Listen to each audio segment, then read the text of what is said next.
I'd like to turn your attention back to Romans chapter 12, again now this morning, and maybe a bit of an abbreviated version of the message, but I want to focus on verse number 2 especially, and kind of bring in the application to fathers here on Father's Day. But Romans chapter 12, let's read verses 1 and 2 together.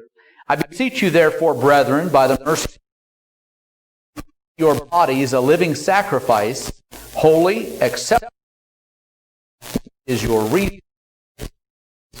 And be not conformed to this world, but be ye transformed by the renewing of your mind, that ye may prove what is that good and acceptable and perfect will of God.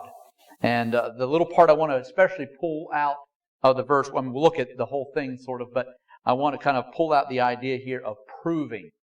And so whether it's dads or maybe mothers or really any of us, even young people, children, we can prove what is acceptable. And so as we kind of continue into this next verse of our study here in Romans 12, particularly now on Father's Day, we want to look at how it needs to be modeled in our families. And really it ought to be. We are not to be conformed to this world. We're not just to be trying to fit in. We're not trying to just make people like us or have us be their bosom buddy necessarily. But really dads play a key role in setting the course that we're going to take. And so I sort of want to deal with it along that way. But again, it really applies to all of us here this morning. Be not conformed to this world, but prove what is good and acceptable and the perfect will of God. Really, I believe that this issue of proving does come down largely to parents, maybe grandparents as well.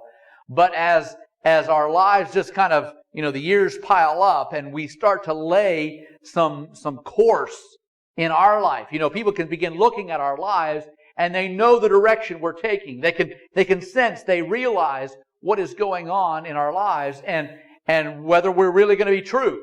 Whether we're going to be proving what is good and acceptable to God. And of course we do, as dads, we prove what it means to follow after God instead of just always swayed by the latest developments of world fashions or but is need to see those priorities. And yet, really, I feel like, sadly, it is often lacking. We say one thing, and then we prove something else. We don't live up to what we say we believe. And I guess all of us really need to take that to heart. Am I living differently than I've said, than I've tried to teach? Little story, a little example is of a lighthouse. It was along a bleak coast. It was tended by the keeper, had a man, I think maybe lived right there in the bottom of the tower or whatever. And he was given the responsibility that every night you got to keep the light lit at all costs. But I think maybe it was in sort of a remote area, and so they would bring him the needed oil to get him through each and every night. They would give it to him by the month. And so I guess perhaps it didn't really say he was new to the job, but I kind of assumed that might be the case. But anyway, he was a little bit too easygoing, I guess. And the people around him began to realize this guy's got some oil. And so you'd have various ones that would come. Maybe a mother needs it to keep her children warm. And so, oh, well, that seems reasonable. That's a needed issue. And so I'll provide a little bit. So he gave her a little bit.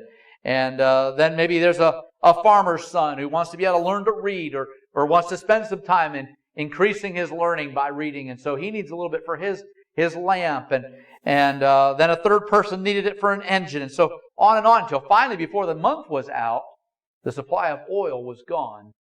And one night, as the storm, I believe it was a stormy night, but anyway, it was at least in the darkness, because no light was there, no oil was provided or still available until the ship struck the rocks, and I believe it was over 100 lives that were lost.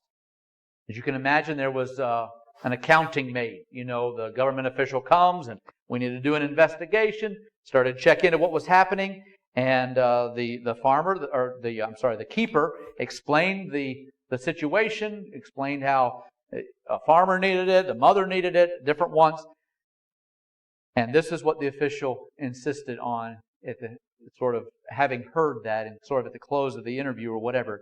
He said, "You were given one task alone. It was to keep the light burning. Everything else was secondary. There is no defense." For a tender-hearted person, we might say, well, surely there was, he was just trying to help. He was just trying to do a good deed. But he had one job to do. And because of his supposed softness and easygoing nature, over 100 people lost their lives when he thought he was doing a good thing. And in a sense, maybe we could even say that's our calling today. We focus on fathers today, of course, but it's true for men and women, boys and girls, whoever it may be. There is frequent pressure to conform to the ideas of the world around us, the wishes of those that we come in contact with, but we have a higher calling to focus on. We need to live transformed lives. And so let's quickly look at several of those here this morning. First of all, when we're talking about this proving aspect, you need to show proof of your backbone. Really, this is very basic, but you and I must have a backbone. Let me just ask you this question. When you look around you a little bit, and of course, if you've lived very long, you've seen it come and go, but have you ever wondered how styles start? I've seen some pretty horrendous things. I know I saw one picture some time back. A friend of mine, I graduated, I think, from college with him, and he sent a picture of this outfit that you would have to be out of your mind to wear it. Some sort of accordion pants or something. I don't know. Some of you might know what I'm talking about. It was ridiculous. And you wonder, why would anybody be caught dead like that? And I mean, even our children may look at old pictures and they think, you all dressed that way, or you wore that kind of glasses. It's on and on. The styles, and maybe they kind of wonder, what were you thinking? And really, I suppose it is kind of crazy how a look that we may initially think is ridiculous, before very long, somehow it catches on and a bunch of people are looking ridiculous. That's my opinion, of course. But, you know what I'm talking about. Why do they do that? Well, I have a feeling it really comes down to the fact that people just can't resist what their peers or their friends, co-workers, whoever it is, may think is cool. You just can't resist it. And so what initially looked crazy, and I understand maybe there's other aspects, maybe it comes from particularly things that are plastered on television or whatever. Maybe that's part of it. But people can't seem to resist trying to be cool. And yet Paul here tells us in verse 2, be not conformed to this world. And again, maybe it's just a simple example that I've given to you on fashion, but it can be a whole variety of things that once in a while we ought to just stop and say, that is not cool and I'm not doing it. I'm not going to be conformed to this world. I'm not just going to try to be in fashion. I'm not going to just try to fit in with the crowd. I'm not just going to do whatever it seems they want me to do. But so often, even if it's not in fashion or some other thing that I've mentioned already, but it just seems that you're being pressed into the expectation mold. Well, this is what people expect. This is how it's done these days. This is what is the going thing. This is what people think is neat. Really, I suppose we could even say to measure up to be a good dad. It's almost as though you have a checklist. And well, by the way the world standards are, if you're going to really fit in, or you're really going to come across as a good dad, then you've got to do this or that or something else. You've got to make sure you provide this way, or that you give your kids this, or that they always get to go over here, or whatever. It's a whole variety of things. But it's almost like you have to have a checklist. But you know what? A good dad needs to have a backbone. Prove that you have a backbone. And stand by what is right. Don't allow yourself to be swayed by even what your kids say. I understand maybe it's a wise father who will listen to his children, recognize, where maybe I'm being too hard here or something else. But too often it seems like fathers are just kind of lying down on the job, forgetting they need to have a backbone and say, this is the course we're taking. We're not being conformed to the world. The old saying, if everybody jumped off a cliff, would you jump off a cliff? Well, I know that might be just cliche these days, but really, once in a while, we just need to stand up and just have a backbone and say, we are not going the way everybody else goes. We're not a bunch of lemmings who just follow after one another. We are going to stand for something.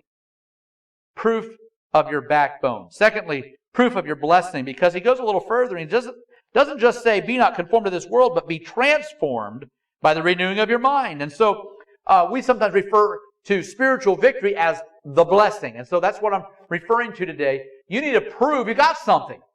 You need to prove that your mind has been changed, that you are transformed. Paul's moving here from a focus of being conformed to the need to be transformed. And really one key thing you notice right there is that this transformation is something that happens internally. It's something that God puts in our heart and mind, our soul. That act of the will. We are made new in Christ. And it's not just it's not talking about a vacation for renewal. It's not just saying, well, if you just kind of get away from it all for a while to kind of renew you. No, he's saying you are transformed in your mind. Your heart and mind and soul have been changed. Made alive in Christ. And so really here again, we're reminded of the crucial theme of being genuine. Of having a testimony that your family believes. Sometimes it just seems like we are bombarded with, maybe that's not the right word, maybe surrounded is a better word, but just all around us, it is people who say one thing and live another. They don't really prove that they have the blessing in their own soul. You can try to be better. You can try to be a better dad. You can try to do things better. But you really need to be transformed by Christ. If you've not been.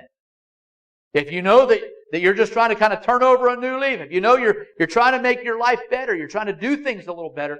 But you haven't come to the cross. If you haven't really surrendered your life to Christ. That's where you have to start. A truly good dad needs to be holy and prove it. Prove it day by day. Proof of your blessing. Quickly, we'll look at the last one. Proof of your blameless life. He goes a little bit further and he says that you may prove what is that good and acceptable and perfect will of God. So now we get to this very word, the proof that we've referred to throughout the message. We prove the will of God in our lives. We prove that we're going to live that way. It's characterized as good. It is acceptable. It's perfect. Without blemish, without any kind of fault in it. Could I just say, this sort of proof is not for loafers or careless dads. It also is going to require the backbone we talked about earlier. But really, we must live a blameless life. Did you know that your children can pick out whether you're real or not? They might not even tell you.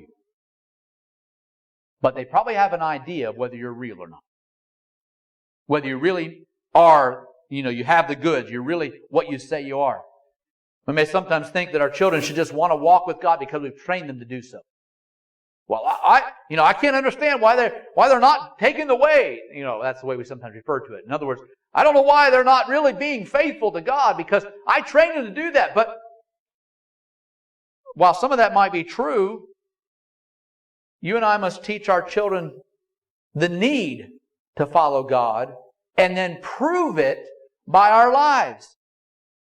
I want you to get this. Everybody listening? Pay attention to this. I really want you to remember this. Don't ever think that you can tell them without showing them what a holy life is all about. Don't ever think that you can just tell them you need to live this way and then don't live it. And think they're going to go by what you say instead of what you live. We prove the good and acceptable and perfect way by living it more than by telling it. Again, I'll just sum it up this way. Your family is much more likely to live what you live than to do what you say if those two don't match. They're much more likely to live what you live instead of doing what you say if the two don't match. We must prove a blameless life. So let me just ask you in closing today, what do your children or grandchildren see about your backbone? What do they see about your focus of life or in your life? You know, really, dads, you do have a very sacred duty. One day you'll stand before God responsible, at least in some measure, for your family. You have a duty to stand against the tides of evil. It's all around us. You have a duty to show them a better way. Simple little example, I guess, that I thought of that I'll just kind of close with.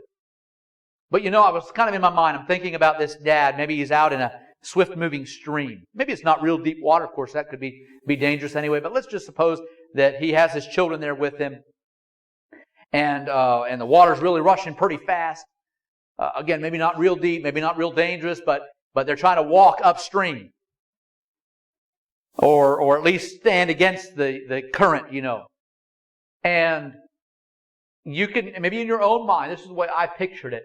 If that dad will just kind of brace himself, and he'll let the water hit him first, it sort of takes away the extra force for his children that are right behind him. It kind of breaks up that flow so that his children aren't swept off their feet and have an easier time moving forward. In a similar way, you and I need to stand against the wickedness. Don't be conformed to the world, but stand against that so that the ones following behind you have a little easier path because you've bucked against the tide. You've helped to break that flow until your children have been salvaged, even in a wicked world. Be not conformed to this world. It's not talking about the earth as we know it, but it's talking about the world's mindset. Don't be conformed to that, but prove yourself a man. Prove, not just the men, or not just the dads today, but for all of us, let's prove what is that good and acceptable and perfect will of God. Be a man. Be a woman. Be someone who can be counted on for God.